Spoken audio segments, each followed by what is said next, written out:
trial begins at the Vatican today of a Roman Catholic cardinal who used to be a close ally of Pope Francis. In Vaticano rinviato a giudizio anche il cardinale Angelo Becciu tra le 10 persone, prelati, finanzieri e funzionari vaticani nell'ambito dell'inchiesta sulla compravendita di un immobile di lusso a Londra. The Vatican now says that it lost a huge amount of money. The Vatican is accusing some outside consultants, fund managers, of defrauding it. And they're also accusing some officials of having conspired with these outside consultants to make that happen. The last time the church tried a cardinal for financial crimes was in the 1730s. Il danno economico è enorme stato per il Vaticano, cioè il Vaticano non ci ha guadagnato. Whenever we asked for documentation, it wasn't available. Now, with hindsight, I can say that maybe at that moment in time, we had come across something we shouldn't have seen. I was talking to a source who told me, in the Vatican, the important thing is not who you know, but it's what you know about who you know.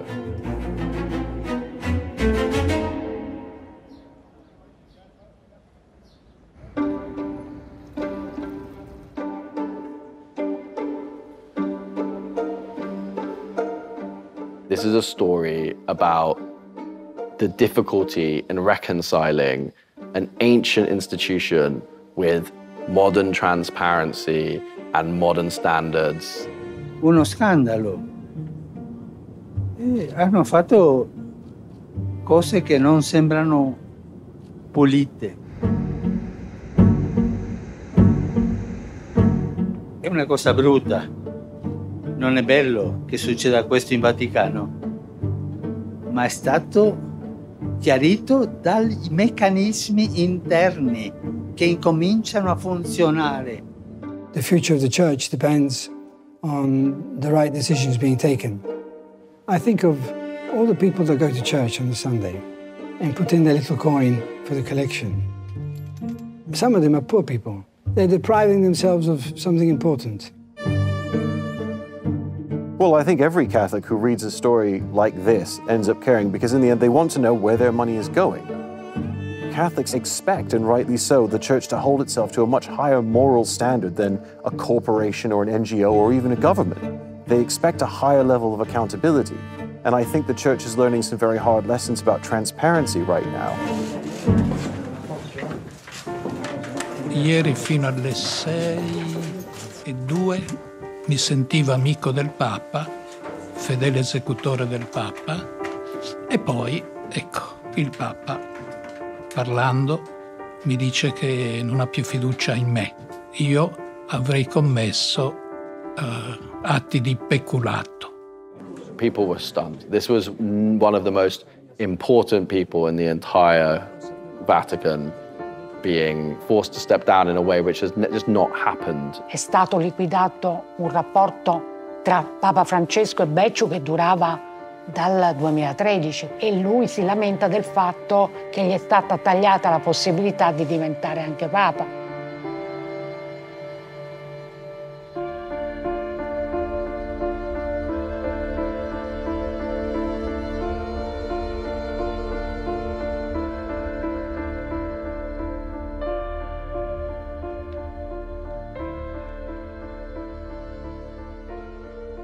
Cardinal Becciu has denied any wrongdoing. He says he welcomes the chance to defend himself and prove that these allegations which are made against him are false.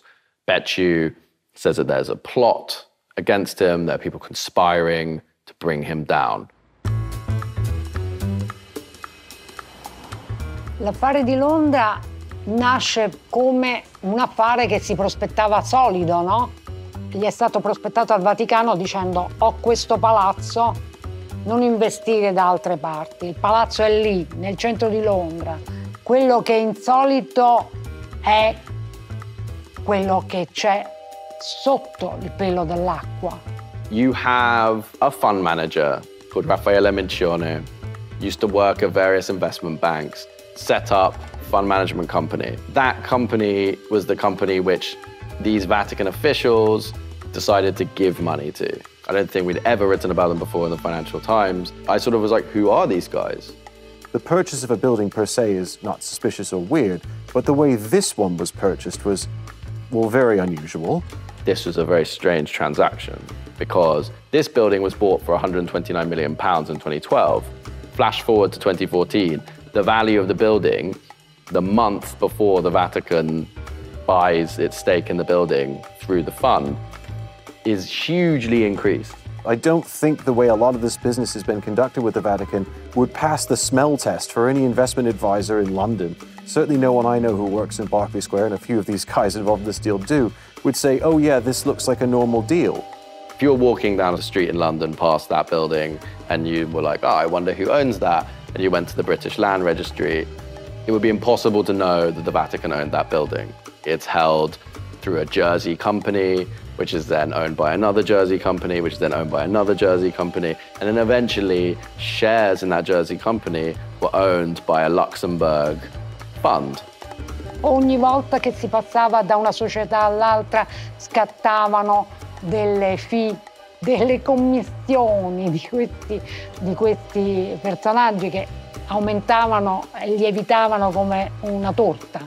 What happened in 2018, according to the Vatican, they decided we need to get out of this London property. We need to get out of this fund. On the back of their $200 million investment, they ended up paying around $350 million for this building. So it doesn't appear to have been a great bit of business. And the way they decided to convey ownership of the building was to bring in another actor and another shell company in Luxembourg. The person who arrives at the Vatican, who is introduced to them as the man who will come in and solve all of their problems, is an Italian businessman living in London called Gianluigi Tozzi. Gianluigi Tozzi is not the typical profile of Vatican troubleshooter. He had been flagged on an anti-money laundering database. This very hastily arranged contract between Tozzi, Mincione's fund, and the Holy See, the Secretary of State of the Holy See. And it's signed by Alberto Perlasca, who is the #2 to Becciu. And that's how the property is transferred back into the Vatican. They've effectively signed over full control of a building worth hundreds of millions to a man they just met. The Vatican now allege it was a fraud. You know, that basically this was a scam perpetrated against the Vatican, which ended up with them having to pay off Tozzi to sort of get him to give the building back. Both Raffaele Mincione and Gianluigi Tozzi deny any wrongdoing. They say they acted entirely properly, correctly, in accordance with the wishes of the Vatican. In relazione alle residue posizioni oggettive e soggettive a ordine di precedenza. Ordine che il 3 novembre 2021 il promotore di giustizia compete.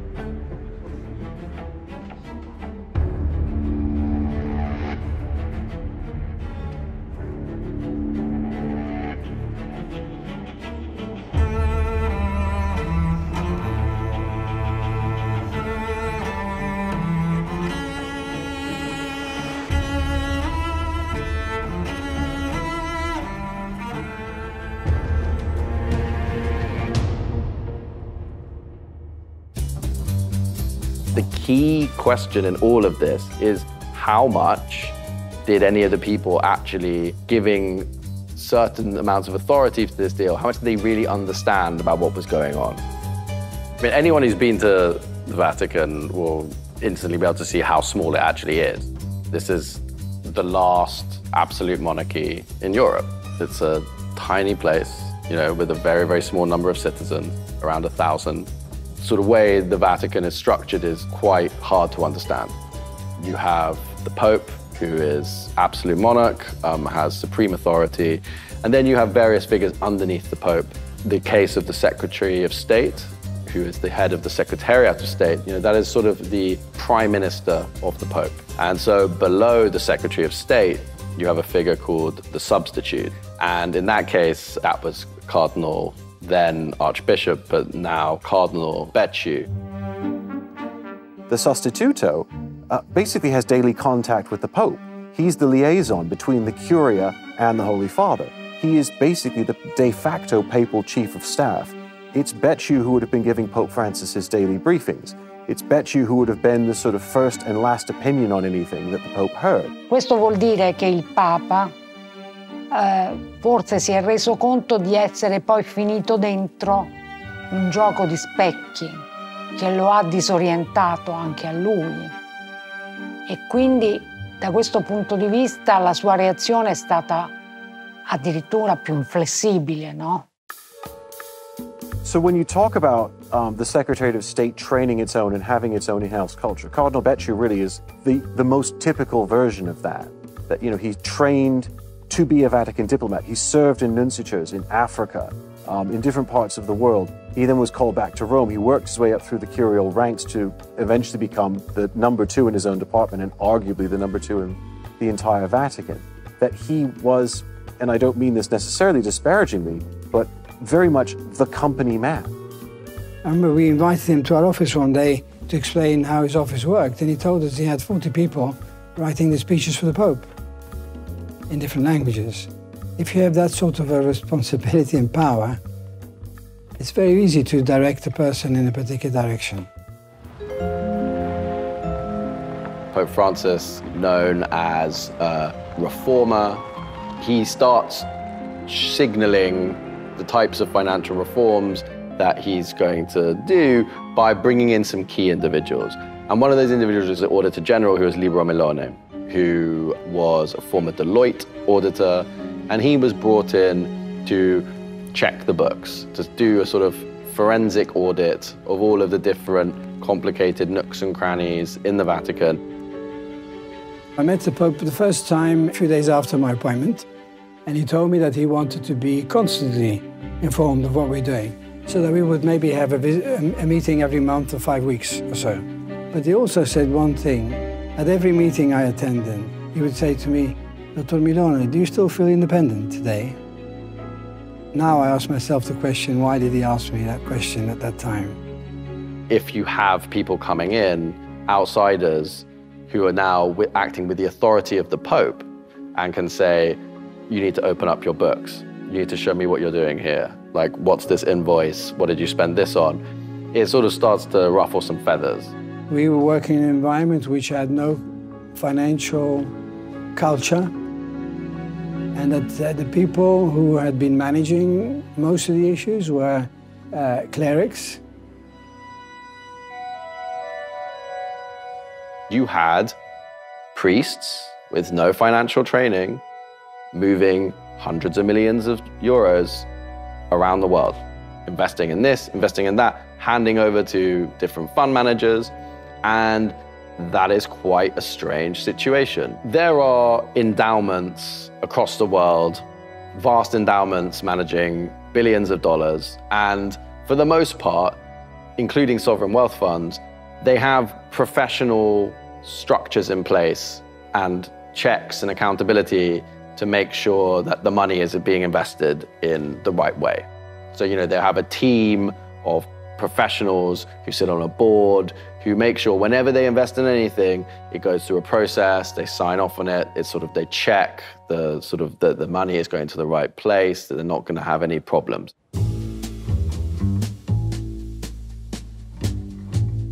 There was this move for a general audit of all curial finances that wanted to be brought in, and that was stopped. And it was stopped by Cardinal Angelo Becciu, who is now become the sort of protagonist in the current scandal, that he was the one who signed the memo canceling this Vatican-wide audit, which he got the Pope to approve after the fact, but at the time it was issued, it's not clear he had the legal authority to do this. The Vatican's former chief auditor says he was forced to resign after investigating secret bank accounts. Libero Milone was hired by Pope Francis in 2015. He tells the Financial Times he was getting too close to information the Vatican wanted to be kept secret. We were given a list of investments to the tune of several hundreds of millions. We asked for details. We were never given the details. We were given some documents, just a piece of paper, an Excel printout showing several hundred of millions of investment. Because now, with hindsight, I can say that maybe at that moment in time, we had come across something we shouldn't have seen. we discovered 2 cases of bugs. The bug was put drilling the roof of the office of Libero and putting down the bug. We had asked the gendarmerie to investigate, but we sent a report in. We never got a response to the report. A verbal response was, well, the bug was in a wall connected to another apartment. We can't go into the other apartment. The other apartment still belonged to the Vatican, so I understood what the issue was. Like, lots of people were sort of sat there thinking, what happened here? Did he discover something he wasn't meant to discover? Did he upset powerful people?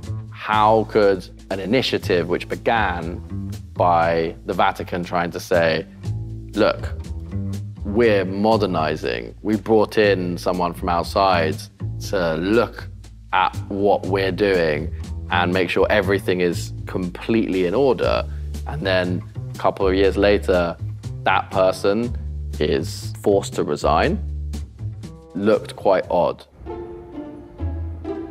This office, controlled by Cardinal Becciu, was making quite a lot of different investments. I mean, it ended up investing in financing Rocket Man, the Elton John film, Men in Black sequel. You have the power of appointing people to key positions. You are also in charge of a vast amount of money. The power of that role comes from the fact that you're really the person who is running everything.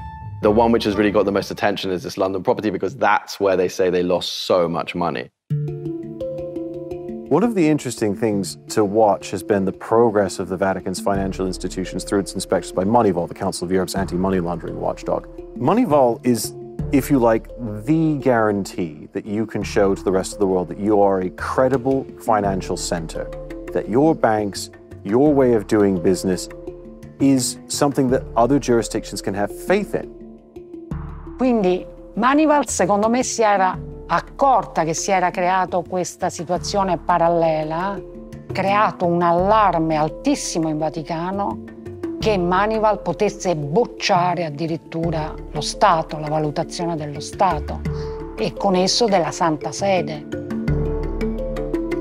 In our view, this domestic risk presented by individuals in middle to senior positions who were, for whatever reason, able to act in a way outside of rules for their own personal benefit. We were concerned that hadn't been sufficiently recognised as a risk by the authorities.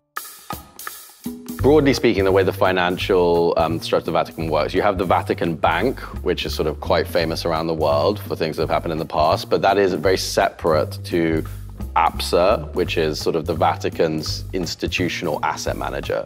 So ABSA sort of manages large portfolios of property around the world.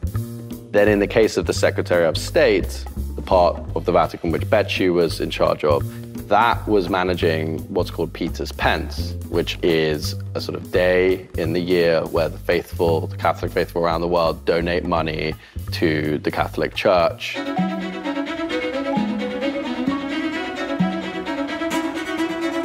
Una delle regole di ingaggio del pontificato di Francesco, dato dalle congregazioni generali che precedono il conclave, era quello appunto di sistemare la situazione delle finanze.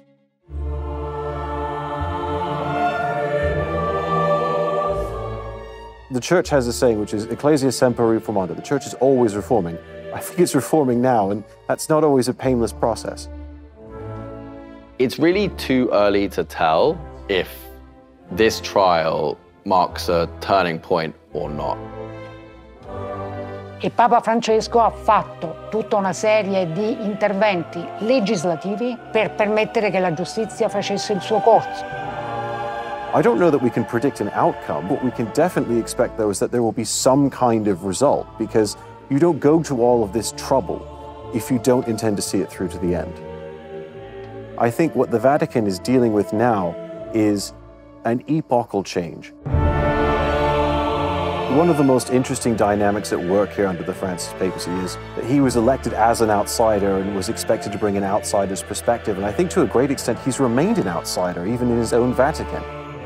the old way of doing things no longer works. And so this is a situation where the Vatican is adjusting somewhat painfully to a new reality, a new set of circumstances. What goes on in Rome is known everywhere. The same global media environment, which has changed the way governments operate everywhere, is now changing the way the Vatican has to operate and think about itself.